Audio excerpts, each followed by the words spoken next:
திரௌபதி 2ஆம் பாகத்துல பாடினதுக்காக சின்மயி வந்து மன்னிப்பு கேட்டிருந்தாங்க. ஆனா இதுக்கு வந்து மோகன்ஜி என்ன சொல்லியிருந்தாருன்னா, எதுக்காக மன்னிப்பு கேட்டீங்க, யார் அழுத்தம் கொடுத்தான்னு சொல்லிட்டு நீங்க விளக்கம் கொடுக்கணும்னு சொல்லிட்டு மோகன்ஜி சொல்லியிருக்காரு. இந்த பிரச்சனையை பத்தி நீங்க என்ன நினைக்கிறீங்க? சின்மயி பொய் சொல்றாங்க.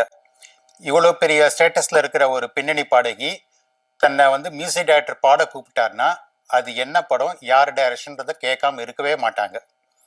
ஆனா இவங்க கேட்காமையே போய் பாடிட்டேன் அப்படின்னு சொல்றதே போய். ஒன்று, சின்மயி பப்ளிசிட்டி ஸ்டண்ட்டுக்காக இந்த மாதிரி போய் பண்றாங்க, அல்லது அவங்க யாரோ சிலருடைய அழுத்தங்கள், அரசியல் ரீதியான அழுத்தங்கள் காரணமாக இந்த மாதிரி முன்னுக்கு பின்முரணாக பேசுறாங்க. சார் அவங்க வந்து சொல்லியிருந்தாங்க இல்லையா, என்னோட ஃப்ரெண்டு கூப்பிட்டாங்க நான் போய் பாடிட்டேன், அதனால யாரோட படம் எந்த படம்னே கேட்கல, பட் வந்து மோகன்ஜியோட சித்தாந்தத்துக்கும் எனக்கும் முரண்பாடு இருக்கு அப்படின்ற மாதிரி அவங்க அறிக்கையில வெளியிட்டு இருந்தாங்க இல்லையா? அதுதான் பொய்ன்னு சொல்றேன். அவங்க ஃப்ரெண்டு கூப்பிட்டாங்கன்றதுக்காக வந்து பிளைண்டா யார் டைரக்டர்னு தெரியாமே போய் பாடிட மாட்டாங்க. இதுக்கு முன்னாடி டைரக்டர் மு களஞ்சியம் கூட சின்மயை பத்தி சொல்லியிருக்காரு. அது அதிகமாக மக்கள்கிட்ட ரீச் ஆகலை. அவங்க வந்து ஒரு ஆட்டிடியூட நடந்துக்கிட்டாங்க.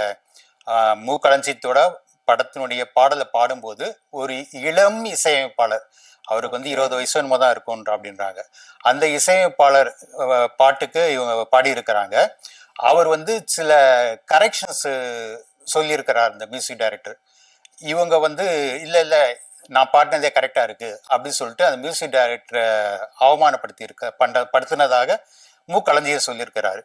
ஸோ சின்மயிக்கு வந்து ஆட்டிடியூட் இருக்கு அப்படிங்கிறது எல்லாருக்கும் தெரிஞ்ச விஷயம்.